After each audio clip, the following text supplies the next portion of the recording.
Good morning and welcome to our third lesson on operations with complex numbers. This covers the dividing operation, which is sometimes not covered in standard algebra 2 because it's not necessarily on your final exam. But for those of you that are moving on to pre-calculus next year, you do want to have seen this and seen this idea before you get to pre-cal because they will move really fast through it in pre-calculus. So to begin with, I want to establish an idea that we touched on at the end of the last lesson, which is what happens when we multiply what are called complex conjugates. So we know that conjugates are when you have the same terms, but one's an adding problem and one's a subtracting problem. So here we have 2 and 2 and 3i and 3i, but one of them's plus and one of them's minus. Those are called conjugates. If they're complex numbers, then they're called complex conjugates. And at the end of the last class, we went through a multiplying conjugates problem and established that it was a real number. Now, what we might not be sure of is, does that happen all the time? So I'll go quickly through this. 2 times 2 is 4. 2 times negative 3i is negative 6i. 3i times 2 is 6i. And then 3i times negative 3i is negative 9i squared. Please don't forget that that's I squared. Negative 6i plus 6i cancel each other out, which always happens with your conjugates. And now we're left with 4 minus, and then we have 9, and then remember that I squared is equal to negative 1. A negative 9 times a negative 1 is equal to a positive 9, and 4 plus 9 is 13, which we will note is real. So we've seen 2 problems where we multiply complex conjugates and we get this real number out. What I'm going to do on the next 2 slides is I'm just going to pause the video on my end. I'm going to work out those problems so that you don't have to see all the steps for working them out. But we're going to do a couple more. If you've downloaded the notes from the website, then you'll see these notes. You can actually look at the notes there. So what I did on this slide here was I just went and worked out 2 more additional problems where we were multiplying conjugates, and this is to establish a stronger pattern that when we multiply complex conjugates, we get a real number out. In other words, the I is no longer there. On this first one, I switched the plus and the minus. Usually when I write conjugates, I do a plus in the first one and a minus in the second one. So for this one, I just decided to change it up just to show you that it doesn't matter. So I FOILed it through, got 36 plus 12i minus 12i minus 4i squared. Substitute in the negative 1 for the I squared. A negative times a negative gives you a positive, and 36 plus 4 is 40. So you end up with a real number. This one has a negative kind of leading it. So it starts with negative 1 plus 4i and then negative 1 minus 4i. So it just kind of messes with the negatives a little bit. We want to make sure that we're seeing this pattern in all of them. Negative times a negative gives me positive 1. Then we have plus 4i minus 4i, which of course cancel out. Minus 16i squared. Substitute the I squared with a negative 1. A negative times a negative gives you a positive, and 1 plus 16 is 17. And you want to be pretty proficient at that. So the key idea that we're driving at here, we're going to look at a couple of key ideas before we get to the dividing process, which is really kind of just simplification. Key idea is when we multiply complex conjugates, we get a real number. So when we multiply complex conjugates, which are what these are called, conjugates, we get a real number. In other words, the imaginary numbers are completely gone when you multiply complex conjugates. Now, a couple other things that I want to review with you. This first one is a rule that you might remember from geometry. And it's kind of an annoying math rule. I'll give you that. Like, this is a little bit annoying, but it is a math rule. And the math rule is this. We cannot have a square root in a denominator. Now, this is one of those rules. Scientists are usually not picky about this because scientists are all about what the math does and they want useful numbers. So if a scientist gets a square root in a denominator, they're going to bust out a calculator, they're going to divide it out, and they're going to use the decimal because they're doing an experiment of some sort. A mathematician, though, has a different mindset to it. And a square root, most of your square roots are irrational numbers. And there is this like kind of formality, it's considered good form, that you don't put an irrational number in the denominator of a ratio, that is an impossible operation to have. And so what we do in math is we operate on our fraction that has this denominator in order to get rid of the square root. So from geometry, this is an example that you might have done in geometry. There are some things called special right triangles, and isosceles right triangle and something called the 30, 60, 90 right triangle. Hopefully that rings a bell from somewhere in your brain. And those triangles have these like square roots in their ratios. And so sometimes when you're dealing with these square roots, you'll get an expression like this. Maybe 2 over the square root of 3. Well, the square root of 3 is irrational. It cannot be written as a fraction. It is a decimal that never ends, never repeats. And the rules of math say you cannot leave the square root there. As much as you'd like to, and as much as you say, but isn't it the same number? Like, not if you're a mathematician. Mathematicians are all about the form, and they really approach math with this kind of picky sense of like there's a right and a wrong way to write your numbers. So in geometry, you probably did something like this. You multiplied. Now, this is going to get into the next key idea that I think I'll put over here. Okay, next key idea. Multiplying by 1 does not change a number or an expression. So multiplying by 1 doesn't change it. And I think you guys know that. So we have like 4 times 1 is 4. Negative 2 times 1 is negative 2. X times 1 is just X. Multiplying by the number 1 does not change the expression. It might change what the expression looks like, but it doesn't change the value. Here's the other key idea that goes with that. Key idea. Anything except 0. Okay, so we have like a little exception there, but it'll never be important. Anything except 0 divided or over, okay, itself divided, wait a minute. I should have phrased that, divided by or over, because we're talking about fractions and fractions of division, itself is 1. So, for example, 4 over 4 is equal to 1. Negative 3 over negative 3 is equal to 1. 1.2 over 1.2 is equal to 1. X over X, assuming X is not 0, is equal to 1. So anything over itself is equal to 1. Now what that allows us to do is it allows us to change the way numbers look. So for example, if you had 1/2 times 1, you know that would be equal to 1/2. But you could write the 1 as, say, 3 over 3. Because you know that 1 is equal to 3 over 3, or 3 over 3 is equal to 1. This just seems like a weird thing to do. And then we could multiply across. So we'd have 3, 1 times 3 is 3, over 2 times 3 is 6. And what we know about that is that 1/2 is the same as 3/6. I'll give you a moment to think about that. So what this did is it changed what it looked like. So we changed from like 1/2 to 3/6, but we didn't actually change the value of the expression. like 1/2 and 3/6 still have the same value.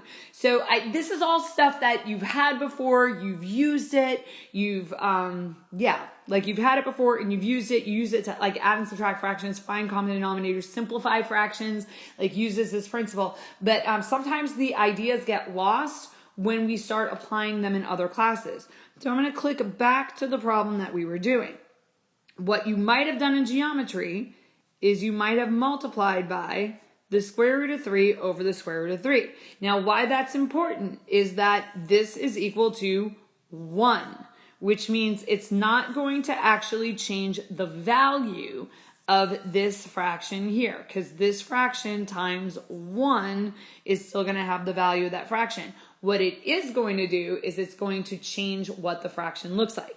So when we multiply straight across, we have 2 times root 3, which is 2 root 3. And then we have the square root of 3 times the square root of 3, which is the square root of 9. And that is equal to 3. So what we have here, because this is like, once we establish this, then the dividing complex numbers, like just trust me, we'll get there and it'll make more sense. So I know it feels like we're going around.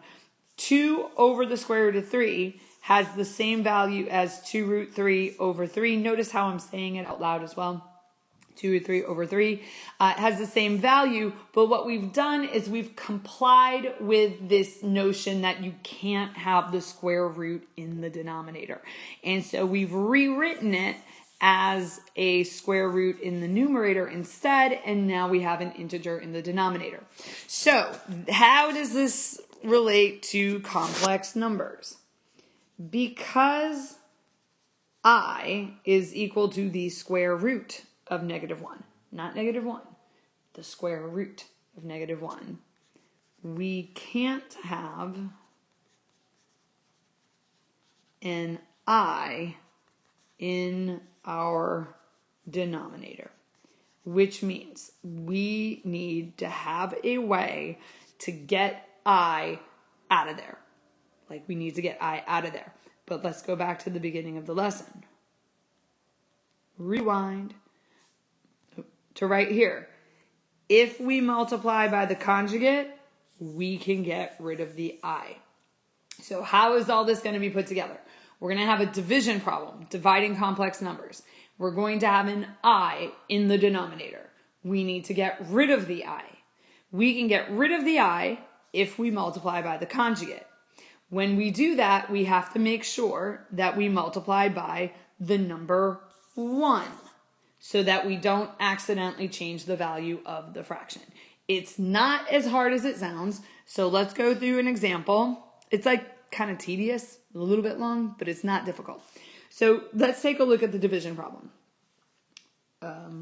2 plus 3i divided by 4 minus 5i. So first off, let's agree this is a division problem and I have one complex number and I'm dividing it by another complex number. But this violates the rules of math. I wish you guys could see my hands right now because my hands are like waving all over the place. This violates the rules of math. So we can't have the square root, which is the I, the square root of -1.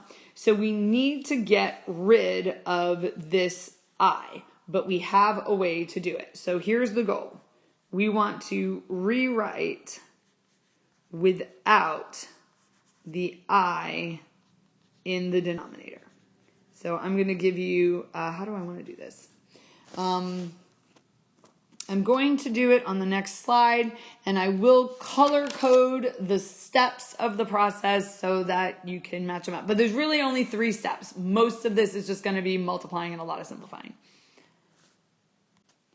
So here we go. We're starting this at minute 14 of the video. So let's see how long it takes me to do it with all the explanation and all the writing. Step number 1, we need to find the conjugate of the denominator. So step 1, find the conjugate of the denominator. Sorry about that. Now, the reason it has to be the conjugate of the denominator is because the denominator is the place where we're having the issue. You can have i's in the numerator, just like you can have square roots in the numerator. What you can't have is an I in the denominator. So that's why we're looking for the conjugate of the denominator, not the numerator. The denominator is 4 minus 5i. So the conjugate of that is going to be 4 plus 5i. Now we're going to multiply the fraction, or our division problem, by 1. Okay? So it's got to be by 1. So multiply the top and the bottom. Multiply top and bottom. By that, I mean numerator and denominator. So multiply top and bottom by the conjugate. So let's see what that looks like. We've got 2 plus 3i over 4 minus 5i. We're going to multiply that by something.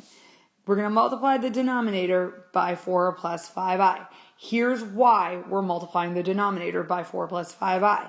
If I FOIL these two together, I will get the i's to go away because multiplying conjugates causes the i's to drop out. But if I only multiply the denominator, I'm going to mess up the value of the fraction. I have to multiply by the number 1. Well, in order to get the number 1, we have to multiply something over itself. So 4 plus 5i over 4 plus 5i is equal to 1. And therefore, when I multiply by 1, I'm actually going to be keeping the value of that fraction the same without, but I'm going to change what it looks like so that the I drops out of the denominator. And that brings us to our third step, which is simplify. And that's all stuff that you know how to do, even if you don't really want to do it. So what I'm going to do here is actually write these a little bit closer together. I've got them way spread out. And you'll notice I am also putting parentheses around it. And that's a little bit of a formality since I still have the time sign in between there. But it makes it a little bit easier to see. So all I did in this step here was just kind of bring them closer together, and I introduced a multiplication symbol that you're probably more comfortable with.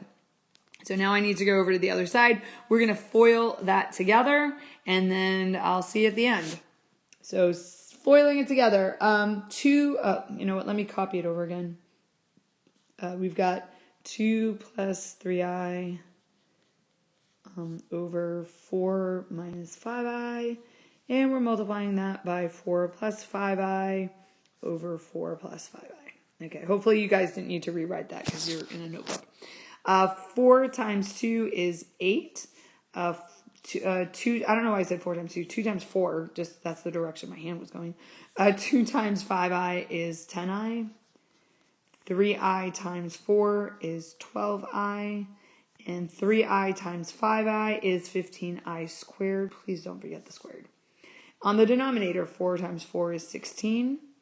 4 times 5i is 20i. Negative 5i times 4 is the negative 20i. That's what we wanted to have happen. We needed the i's to cancel out. And then negative 5i times 5i is negative 25i squared. Those cancel out. In the numerator, 10i plus 12i is 22i, and then over here we've got 15, and then the I squared is equal to negative 1. In my denominator, I have 16 minus 25, but the I squared is equal to negative 1. Now what we've done there is we've managed to get rid of the I in the denominator, which is what we wanted to have happen. We wanted the I out of the denominator. I've got just a few more steps to do. 15 times negative 1 is going to be negative 15. And then in my denominator, negative 25 times negative 1 is positive 25. And I'm kind of running out of space here. 8 minus 15 is negative 7. And then my denominator, 16 plus 25 is 41. Now, a lot of times we'll actually leave the answer there for convenience purposes. But if you remember, we are supposed to leave the answer in A plus BI form where you have a real part and then you have an imaginary part. And I'm looking at my notes. I have a mistake in my notes there. So I do a mistake. Yeah, okay. Now I'm second guessing myself. So sometimes you'll see this little additional step will actually just split the fraction up. So we'll do negative 7 over 41 plus 22 over 41i. And that just is a formality for the form. So that took me 6 minutes from start to finish, including writing all the steps. So you can expect this to probably take you, if you've never done the problem before, maybe 6 to 10 minutes by looking back and forth in your notes. It shouldn't be taking you like 20 or 30 minutes to do one of these problems. Like, I'll give it to you that they're kind of annoying, but yeah. Let me do one more example, and of course we'll do this one a little bit faster. We'll pick up the pace. So this one is 1 plus 3i over negative 2 plus 4i. So step number 1 is to identify the conjugate of the denominator. So again, the denominator is the issue plus 4i. The conjugate is going to be negative 2 minus 4i. And you have to multiply by the number 1. So we've got to be negative 2 minus 4i over itself, because that's equal to 1. This becomes just 2 multiplication problems. So hopefully you did your homework to practice the multiplication. Going through this, we'll have 1 times negative 2 is negative 2. 1 times negative 4i is negative 4i. 3i times negative 2 is negative 6i. And 3i times negative 4i is negative 12i squared. In the denominator, negative 2 times negative 2 is positive 4. Negative 2 times negative 4i is positive 8i. 4i times negative 2 is negative 8i. And 4i times negative 4i is negative 16i squared. In my numerator, negative 4 minus 8, or minus negative 4i minus 6i is negative 10i. And then the I squared is subbed out with a negative 1.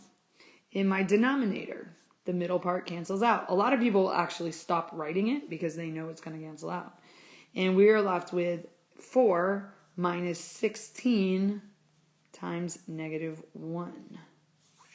Need some more space there. In the numerator, we have negative 2 minus 10i plus 12, because negative 12 times negative 1 gives you positive 12.